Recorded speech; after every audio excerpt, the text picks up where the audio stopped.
Puji Tuhan, Shalom. Selamat siang dan senang berjumpa kembali dengan Jemaat Tuhan di minggu yang pertama. Dan tanpa terasa saudara, kita sudah melewati 10 bulan di tahun 2025.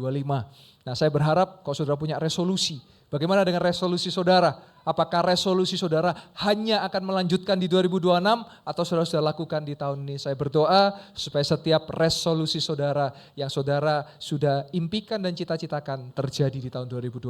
Yang percaya katakan amin.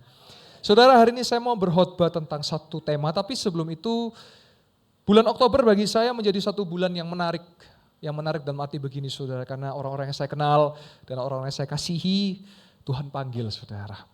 Saudara, umur gak ada yang tahu, kita gak bisa bilang, oh saya nanti sampai tua, umur gak ada yang tahu saudara. Tapi saya mau bilang, kehidupan itu hanya sesingkat seperti ini saudara.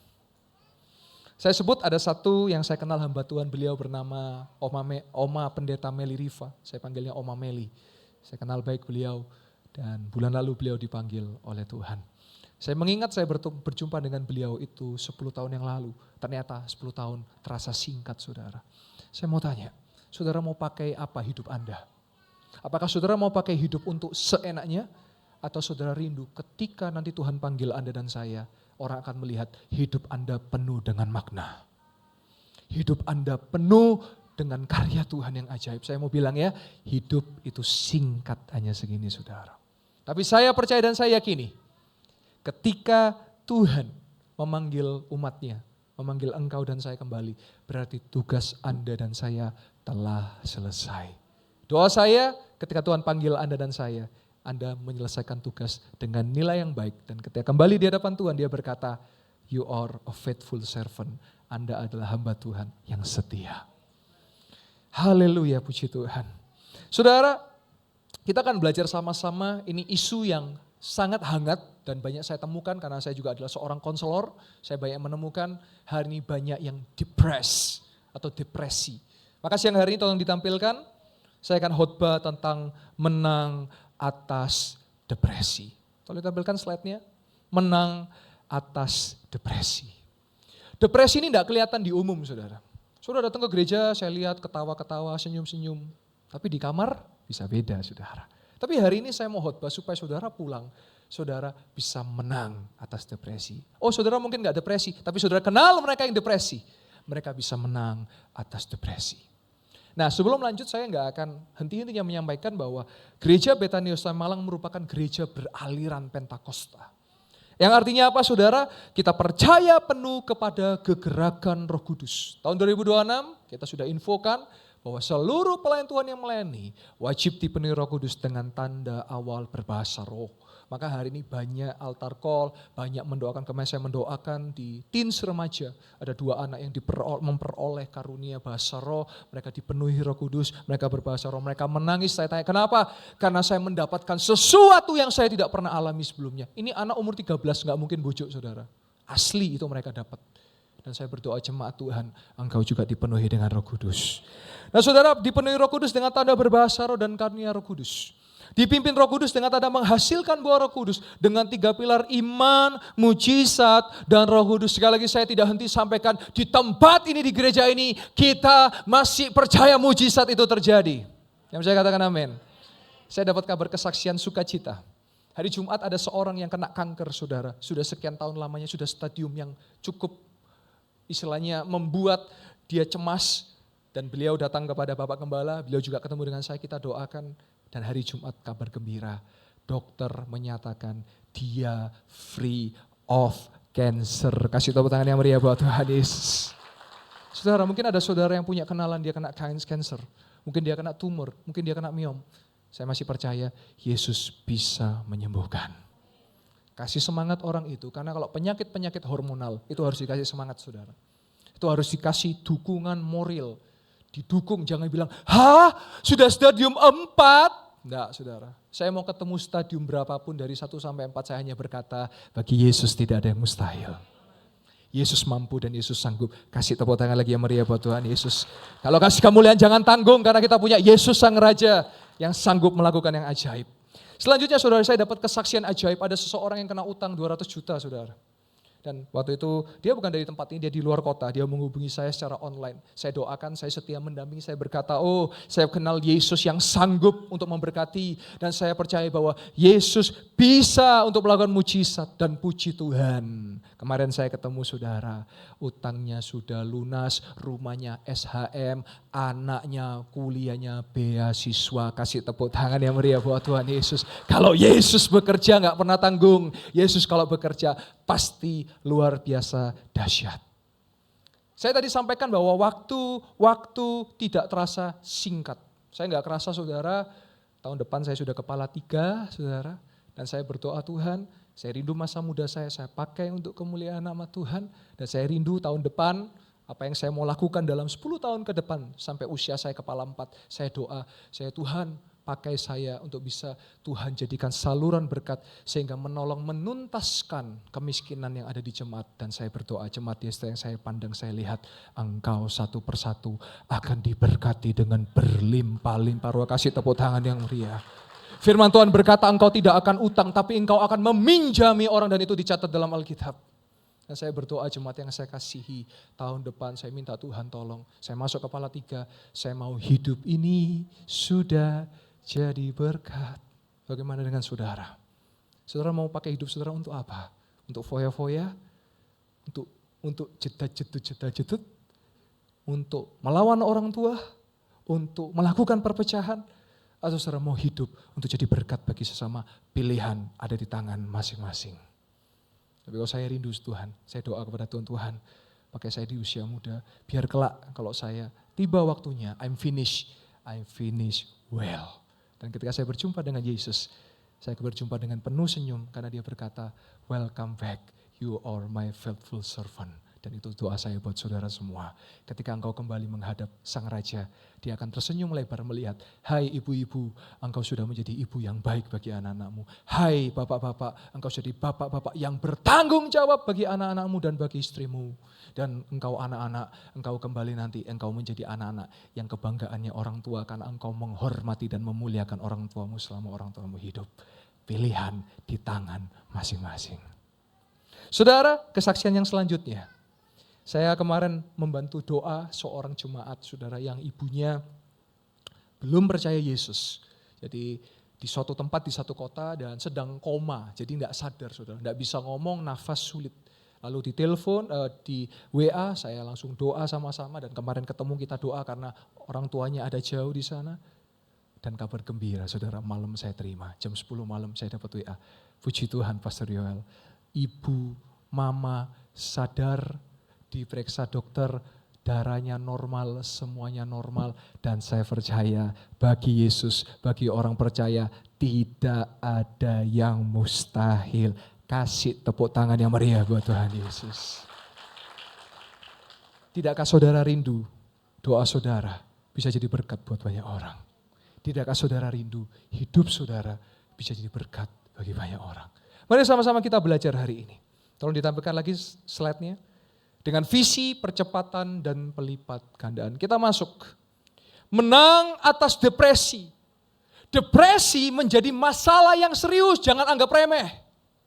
Kalau ada orang, dia cerita, tolong jangan dijudge dulu.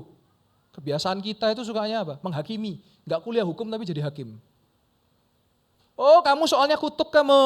Soalnya kamu ini kamu. Loh Anda Tuhan yang bisa menentukan, saya mau tanya. Tidak ada satupun kita yang bisa melangkahi Tuhan. Saya pun tidak bisa. Kemarin ada yang tanya, pastor menurut pastor gereja ini bagaimana? Saya nggak mau jawab karena saya bukan Tuhan. Saya nggak punya hak untuk itu. Depresi, masalah yang serius. Sebetulnya depresi ini bisa ditangani dengan penanganan dimulai dari orang tua masing-masing. Tapi masalahnya, mohon maaf saya ngomong realita. Banyak anak stres karena orang tuanya. Jadi problemnya orang tuanya, ya opo? Maka saya berdoa jemaat Yestoya, kalau engkau orang tua, papa mama, berfungsilah sebagai orang tua yang baik dan benar. Jangan cuma mana, tapi pikirkan bahwa engkau punya peran penting bagi anak-anakmu. Sebagai seorang konselor, saya memegang namanya konfidensial, saya menjaga kerahasiaan rapat-rapat dari setiap konseli yang saya layani. Saya mendengar, pastor, waduh saya tidak bisa ceritakan saudara karena rahasia. Tapi saya menyimpulkan, hampir banyak anak muda, salah satu penyebabnya depresi orang tuanya. Menuntut harus begini, menuntut harus begitu. Kok gak seperti anak orang lain, kok gak seperti ini. Pernahkah Anda sebagai orang tua berkaca kalau anak Anda begitu? Bukankah Anda punya andil? Tenang, jangan tegang saudara, ya santai. Saya lihat udah mulai, jangan. Enggak. Hari ini saya bawa solusi saudara. Karena firman Tuhan bawa solusi. Untuk kita bisa menang atas depresi. Dan saya bersyukur ini 9 orang yang saya layani sudah bebas dari percobaan-percobaan bunuh diri. Karena kita punya yang namanya Yesus yang bisa memberi kita kemenangan. Saudara, saya mau kasih tahu, setiap yang kita pelajari dalam sekolah masa SMP, SMA, SD, enggak ada yang sia-sia. Saudara pernah belajar yang namanya sifat pewarisan enggak? Kalau anak Anda ada sifat, coba cek, jangan-jangan itu sifat Anda loh. Enggak bisa diomongi. Anda ingat enggak dulu waktu muda, jangan-jangan Anda juga enggak bisa diomongi. Loh, saya ngomong ini, saya ngomong diri sendiri. Maksudnya apa? Ketika saya melihat, ini kok mirip sifat saya. Karena saya sudah mengalami perubahan ketika saya melihat anak saya, maka saya tahu cara menanganinya. Ini konteksnya positif ya, bukan konteks negatif ya. Misalnya anak saya, puji Tuhan anak saya senang pelayanan, ya kayak papanya senang pelayanan. Kemarin anak saya mulai pelayanan, umur 4 tahun sudah mulai. Saudara kalau punya anak-anak, enggak apa-apa, ikutkan dia skits, kita akan bimbing. Bisa jadi choir, singer, bisa jadi tamborin. Mulai kecil, bisa melayani Tuhan. Beda saudara, yang melayani dengan tidak melayani, sungguh. Saya lihat banyak anak muda, ayo.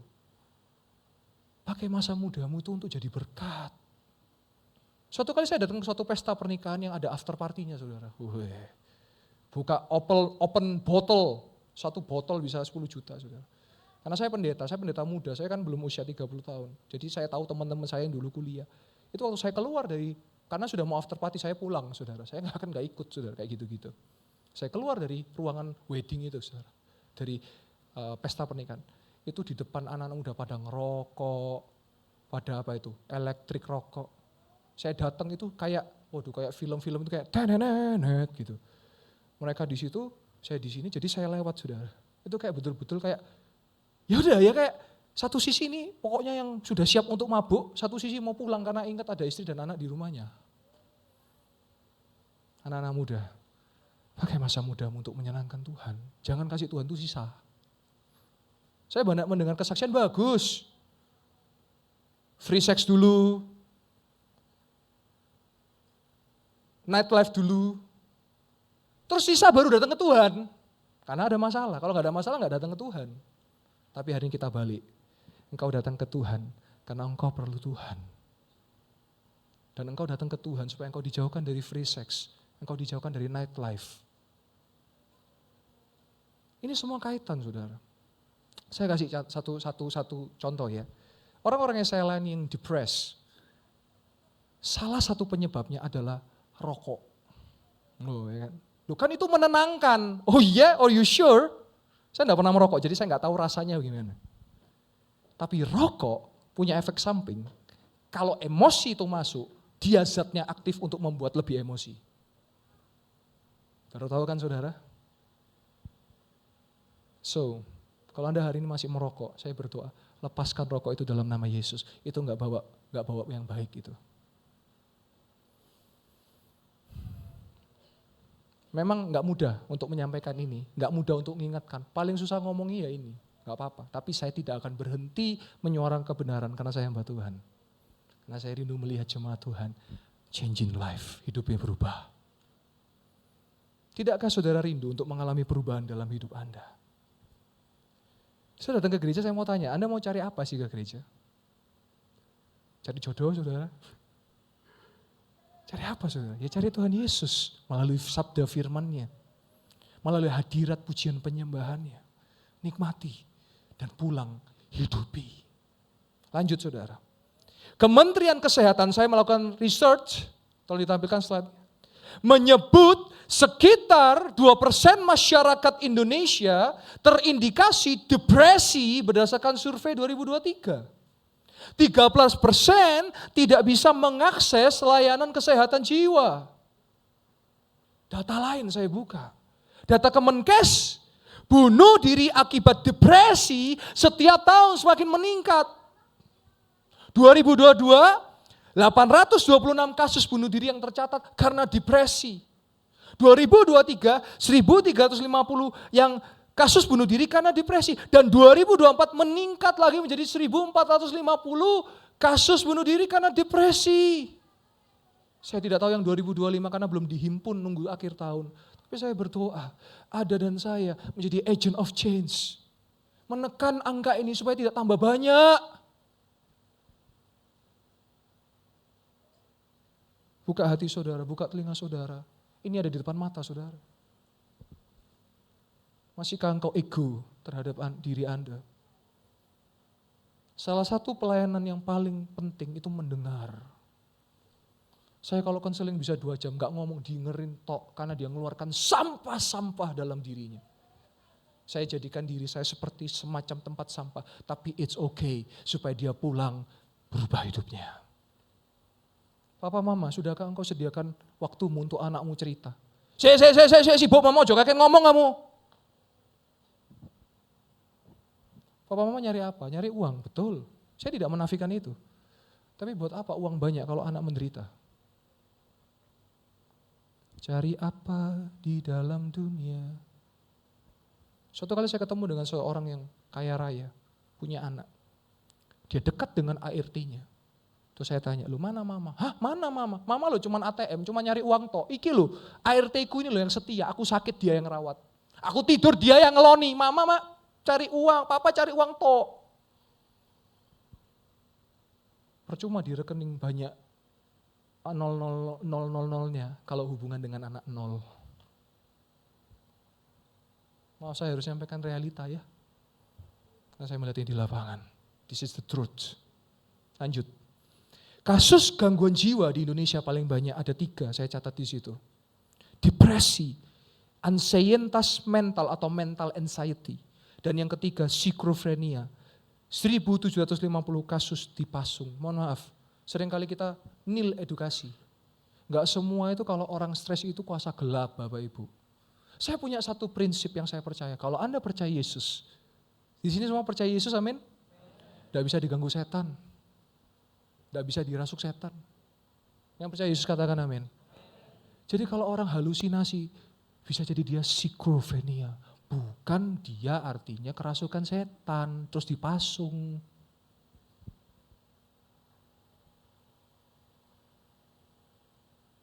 Saya kalau bahas ini sedih hati saya saudara, karena saya lihat di lapangan. Puluhan tahun dipikir kuasa gelap, ternyata masalah jiwa yang harusnya ditangani puluhan tahun yang lalu. Dipasung soalnya.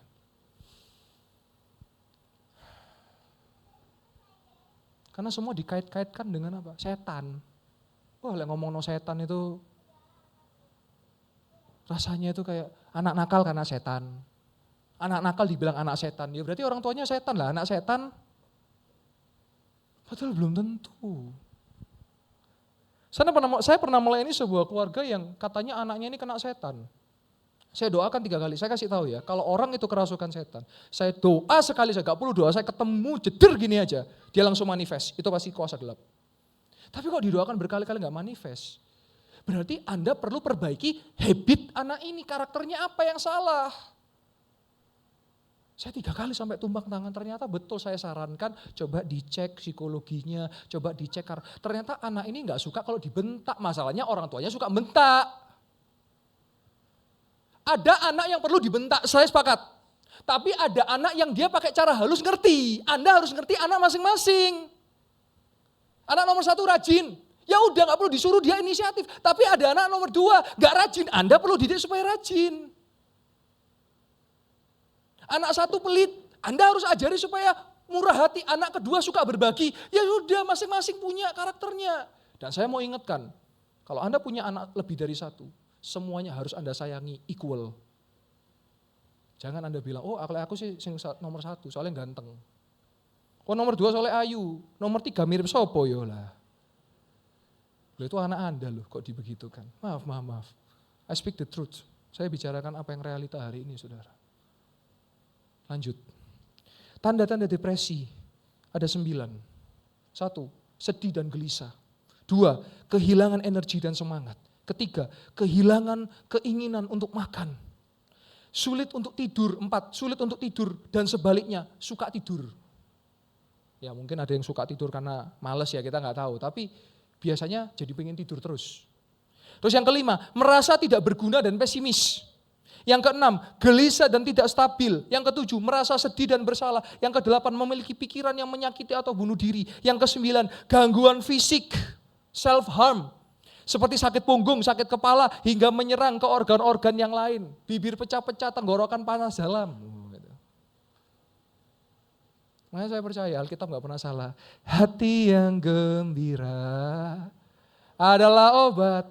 Jangan tegang-tegang. Saya kasih gombalan supaya saudara gak tegang ya. Saya lihat pulang pijet kabeh saudara. Ya, saya kasih gombalan supaya gak tegang ya. Suatu kali ada pasangan pacaran gitu ya. Cowoknya pinter gombal ya. Nyanyi dia. 1-1 aku sayang kamu. 3-3 juga sayang kamu. Terus ceweknya tanya, loh kok gak ada? Duanya kok gak ada? Terus jawab, ya karena seperti kamu tidak ada duanya. Lah saya lihat udah gak tegang ya. Tenang. Terus yang kedua, ya, kamu cantik sekali kamu. Cantik sekali, sampai apotek tutup katanya. Loh kenapa? Gak ada obatnya. Yang terakhir saudara, ya. Jangan kayak khotbah saya malah gombal ya. Bapak kamu tukang bakso ya? Kok tahu? Oh, bukan pantun ya, jangan dicakepin ya. Kok tahu gitu? Ya ini mangkoknya ketinggalan. Ya, ternyata yang terakhir bukan gombal saudara beneran. Ya, lanjut ya. Jadi Tuhan tentang jiwa dalam Alkitab, lanjut. Saya kembali ke Alkitab. Mazmur 23 ayat 1 sampai yang ketiga. Dengan cepat tolong ditampilkan multimedia. Mazmur Daud. Tuhan adalah gembalaku, takkan kekurangan aku. Ia membaringkan aku di padang yang berumput hijau, ia membimbing aku ke air yang tenang, ia menyegarkan jiwaku. Kalau Tuhan adalah gembala kita dan kita adalah domba-dombanya, kita tinggal di dalamnya. Saya yakin tidak akan ada orang Kristen yang kekurangan. Karena Alkitab sendiri yang mencatat, berarti kalau ada yang kekurangan, Anda sedang keluar dari gembala saudara yaitu Yesus Kristus. Karena domba yang ada bersama dengan gembalanya pasti diberi air yang tenang. Kedua, dibimbing ke air yang tenang, padang yang berumput hijau dan menyegarkan jiwa. Dan ia menuntun ke jalan yang benar oleh karena namanya. Mazmur 62 ayat yang kedua sampai ketiga.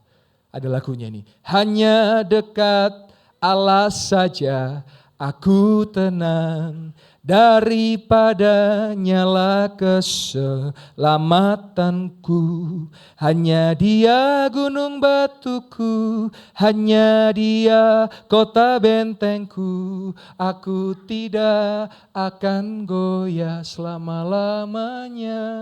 Saudara kalau saudara galau, coba nyanyi pujian, jangan damai ungger, engke.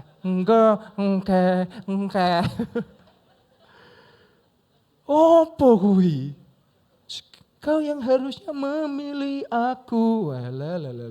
Dicoblos lah berarti dipilih kan. Kok seneng gitu. Ada status minyi-minyi. Itu tidak menyelesaikan masalah. Tapi kalau saudara datang kepada Yesus, masalah saudara pasti selesai. Lanjut. Kita akan belajar dengan cepat kisah Nabi Elia yang menang atas depresi. Elia saudara pernah mengalami depresi. Oh iya, di Alkitab dicatat. Dalam ayat kesukaan kita semua ayat, terakhir ya penutup ya. 1 Raja-Raja 19 ayat 1 sampai ke 8. Saya baca dengan cepat. Elia ke Gunung Horeb. Ketika Ahab memberitahukan kepada Isabel segala yang dilakukan Elia dan perihal Elia membunuh semua nabi itu dengan pedang, maka Isabel menyuruh seorang suruhan mengatakan kepada Elia, beginilah kiranya pada para Allah menghukum aku, bahkan lebih lagi daripada itu jika besok kira-kira pada waktu ini aku tidak membuat nyawamu sama seperti nyawa salah seorang dari mereka itu. Saya kasih sedikit background. Jadi Elia habis membunuh nabi-nabi Baal, sekitar 400 dengan pedang, saudara. Ada sekitar 400 nabi. Terus Isabel ini istrinya Raja Ahab. Si Ratu Isabel marah. Mana itu Elia? Tak cari, tak bunuh. Bayangkan saudara. habis bunuh, terus cuman dicari, terus tadi takut. Ayat ketiga, maka takutlah Elia. Lalu bangkit dan pergi menyelamatkan nyawanya, kabur dia. Saudara. Sebelumnya dia berhasil membunuh 400 Nabi Baal. Tapi dia tiba-tiba dicari begini langsung keder, takut dia. Saudara.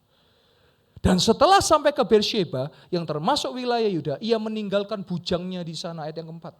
Tetapi Elia sendiri masuk ke padang gurun sehari perjalanan jauhnya. Lalu duduk di bawah sebuah pohon arar. Kemudian ia ingin mati, katanya, cukuplah itu sekarang ya Tuhan, ambillah nyawaku. Seorang Nabi Elia pun dia kepingin mati, saudara. Lihat ini ayatnya, ini catat di Raja-Raja ini. Sebab aku tidak lebih baik daripada nenek moyangku. Itulah manusia. Anda bisa tiba-tiba, hebat. Tapi sehari saja tiba-tiba bisa langsung down. Berarti saudara dan saya perlu Tuhan. Saudara mau sehebat apa sih? Mau seberapa banyak uangnya sih? Waktu COVID itu loh. Rumah sakit penuh, mau berapa banyak uang gak bisa masuk.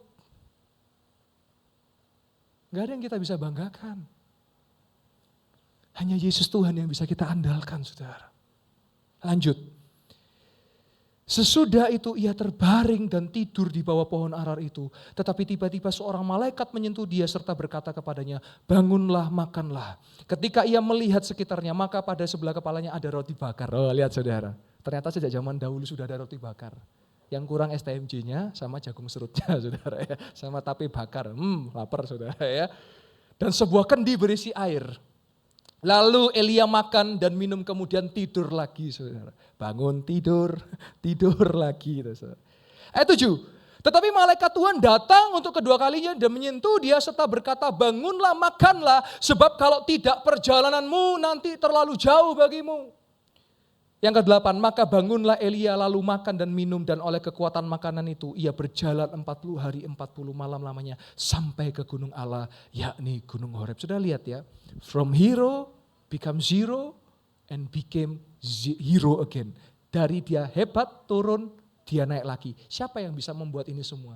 Tuhan, Yesus. Lanjut, kita pada poin yang terakhir sebagai penutup. Dari kisah Nabi Elia, bagaimana kita dapat menang atas depresi? Saya akan bahas secara ilahi supranatural karena saya hamba Tuhan. Nah, apa bedanya psikolog dan hamba Tuhan? Saya dulu kuliah psikologi, saudara. Ada bedanya. Kalau hamba Tuhan, dasar kami adalah teologi, ilmu tentang Tuhan. Dan berbicara hal yang spiritual di luar dari natural. Tapi kalau psikolog, akarnya dari psikis dan logos, itu bicara tentang ilmu manusia, humanisme. Bedanya apa? Kalau hamba Tuhan mengarahkan saudara, spiritualnya dibangun, kalau psikologi membantu saudara dari sisi manusia, humannya. Tapi saya mau bahas yang dari sisi spiritual, karena saya hamba Tuhan secara teologi. Yang pertama, kalau saudara sedang depresi, saudara datang dan berdoa kepada Tuhan Yesus. Elia ketika dia sedang mengalami depresi, dia mau mati bahkan. Dia datang kepada Tuhan. Dia ucapkan semua, Tuhan aku mati aja Tuhan. Saya pakai bahasa sehari-hari ya. Lebih baik aku mati aja Tuhan, aku gak lebih baik dari nenek moyangku. Tapi malaikat itu datang. Nah saudara, dalam perjanjian lama, kalau ditulis malaikat Tuhan, itu berarti adalah kehadiran Tuhan Yesus itu sendiri. Elia datang kepada Tuhan, Yesus datang menghampirinya. Sama hari ini jemaat Tuhan, kalau engkau datang kepada Yesus, dia bisa hadir kepada Anda. Yang percaya katakan amin. Yang kedua, tidur dengan nyenyak. Anda bukan robot, saya bukan mesin. Anda tidur cuma 1-2 jam, remek saudara. Berapa normalnya tidur? 6-8 jam. Anda perlu tidur, dan tidurnya apakah siang atau malam? Malam. Saya dan Anda bukan kelelawar, bukan kalong. Bukan Batman kita. Anda perlu tidur. Tidur juga mengeluarkan hormon-hormon yang penting untuk kebahagiaan Anda dan saya. Saya kalau lagi banyak yang saya harus urus, hari ini dipercayakan sekitar 3.000 jemaat pelayan Tuhan. Masih belum konselingin orang, belum ini. Saya kalau capek saya tidur. Karena dari tidur itu Tuhan memberi kekuatan bangun muncul dengan ide-ide yang baru. Tidur dengan nyenyak. Ya, mau tidur ngiler ya silakan saudara, kan bantal-bantal saudara ya. Sampai bentuk, sampai jadi apa itu ya, sampai jadi pulau-pulau ya. Terus yang ketiga, makan dan minum yang enak, ojo lupa. Saudara senang apa sih? Geprek lah, ayo wis mangan geprek ayo. Saya kalau konseling kadang-kadang makan bareng. Senengnya apa? Sate ayo wis, taichan ayo, ajar wis. Duren ayo.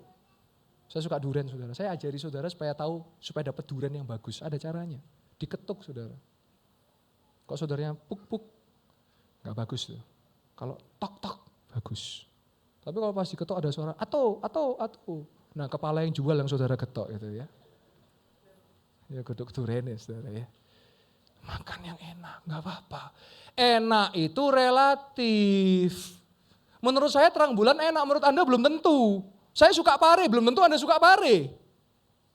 Saya kalau minum kopi, saya bukan peminum kopi. Tapi kalau saya minum kopi, saya gak pakai gula. Saya seneng yang polos, yang hitam. Bukan yang sasetan ya. Karena yang the real kopi itu yang digiling.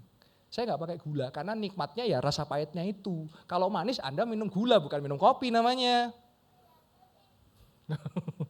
Loh bener saudara. Anda kalau minum teh, kasih gula banyak. Anda bukan minum teh, Anda minum gula dalam teh atau teh dalam gula. Minum teh itu tanpa gula. Yang sepakat katakan amin. Loh iya. Jadi menikmati itu relatif, tapi dari kisah Elia, dia makan dengan enak, dia minum dengan enak. Tolong ditampilkan lagi PowerPoint-nya. Nabi Elia mengalami perjumpaan dengan Tuhan. Dia dikenyangkan, dia dipuaskan, bahkan dia kuat berjalan 40 hari 40 malam sampai ke Gunung Horeb. Hari ini mungkin ada Anda yang lemah.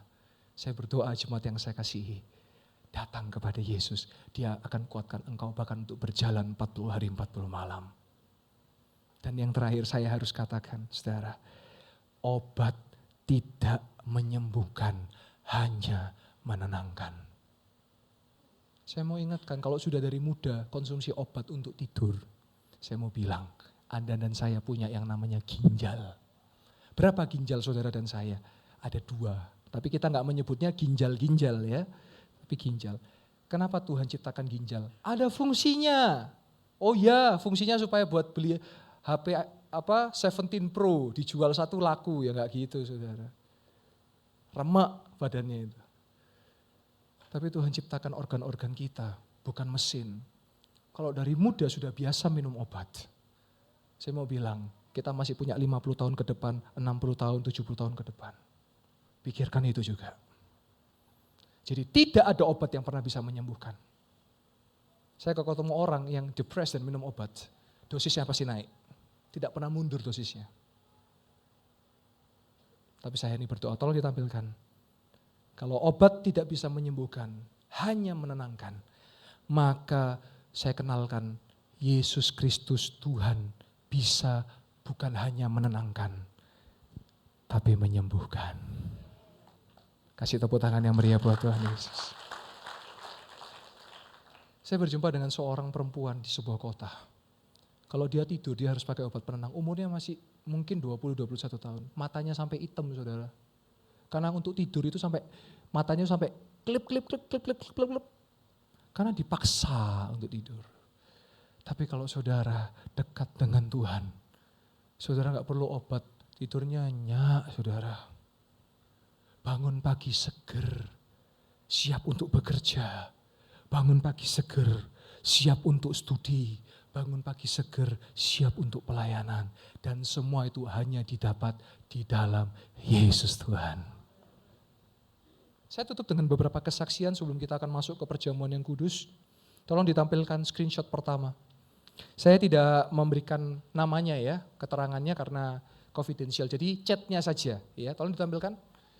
11 Agustus 2024, malam pastor, saya bulan lalu Tuhan Yesus menyembuhkan saya. Saat itu saya dirujuk ke Poli Jiwa rumah sakit UB dikarenakan tidak bisa tidur selama 1 minggu penuh, bahkan lebih dan harus kontrol terus serta harus minum obat.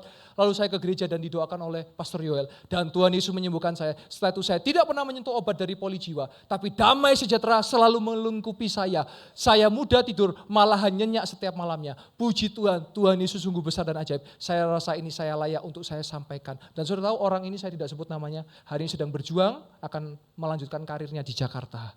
Lihat saudara, dari obat depresan sudah tidak terkonsumsi. Mujizat Tuhan Yesus yang menyembuhkan.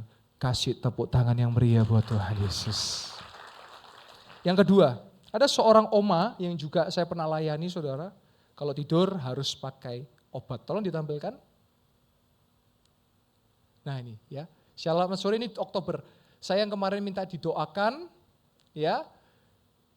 Masalah malam gak bisa tidur. Saya gak minum obat, saya berdoa. Ngantuk tapi gak bisa pules. Puji Tuhan, badan gak berasa capek. Dan Tuhan Yesus juga menyembuhkan pinggang yang sakit. Boleh kasih tepuk tangan yang meriah buat Tuhan Yesus. Kalau saudara tidurnya nyenyak, tubuh saudara. Saudara percaya enggak? Tubuh saudara Tuhan ciptakan untuk bisa juga ada namanya bisa self healing. Untuk menggerogoti kalau saudara ada kanker, digerogoti itu kanker. Setelah lagi ada namanya kemoterapi. Saya sangat percaya. Karena dia ciptakan tubuh kita ini luar biasa saudara. Lanjut. Ada seorang juga tolong ditampilkan dari Instagram. Dia berkata, dia mengalami panic attack, matanya ngeblur, cemas. Dia minta tolong didoakan, ini Oktober 9, 2024. Dan ada videonya di YouTube, dia datang matanya normal, sudah gak perlu obat, bahkan hari ini ibadah dan sudah normal, tidak perlu obat, jiwanya pun sudah segar. Karena Yesus Kristus yang menyembuhkan. Kasih tepuk tangan yang meriah buat Tuhan. Dan yang terakhir sebagai penutup, tolong ditampilkan. Nah ini agak panjang saudara, singkat saja. Intinya dibilang PTSD, Major Depressive Disorder, ada bipolar, sampai obatnya harus 2 tahun. Ya ini tahun 2024 ini obat-obatnya bahkan sudah melakukan percobaan bunuh diri. Tapi saya tidak pernah berhenti berkata, Yesus bisa menyembuhkan. Dan puji Tuhan saudara. Lanjut.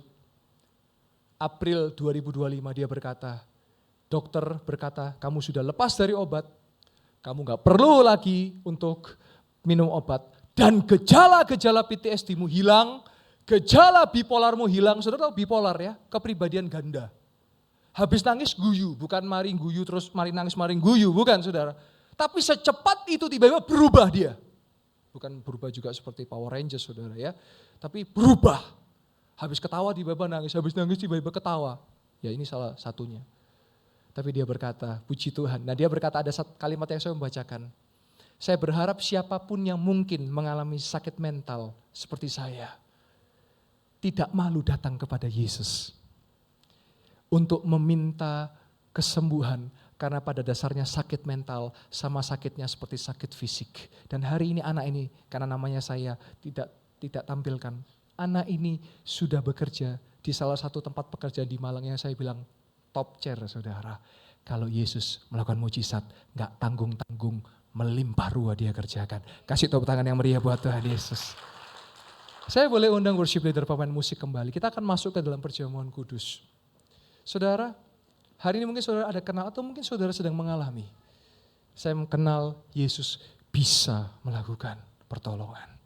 Mungkin saudara datang dengan segala penyakit, mungkin saudara datang dengan segala sesuatu, mungkin saudara ada masalah finansial.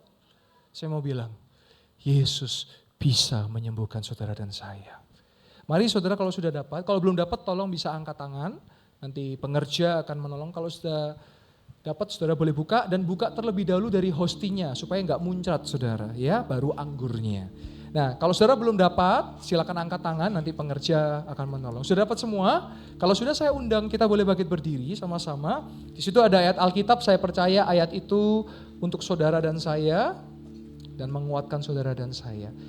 Mari kita sama-sama, boleh angkat tinggi, lampu boleh dipadamkan. Kita boleh sama-sama angkat tinggi-tinggi. Ya, roti di atas kepala kita. Saya akan bacakan firman Tuhan bagi Anda dan saya. Puji Tuhan. Mari kita angkat tinggi-tinggi. Sebab apa yang telah kuteruskan kepadamu telah aku terima dari Tuhan. Yaitu bahwa Tuhan Yesus pada malam waktu ia diserahkan mengambil roti. Dan sesudah itu ia mengucap syukur atasnya. Ia memecah-mecahkannya dan berkata, inilah tubuhku yang diserahkan bagi kamu. Perbuatlah ini menjadi peringatan akan aku. Dan jemaat Yesus yang dikasih Tuhan, bukankah roti yang telah kita pecah-pecahkan adalah persekutuan dengan tubuh Kristus? Haleluya, amin. Mari kita makan di dalam nama Tuhan Yesus Kristus.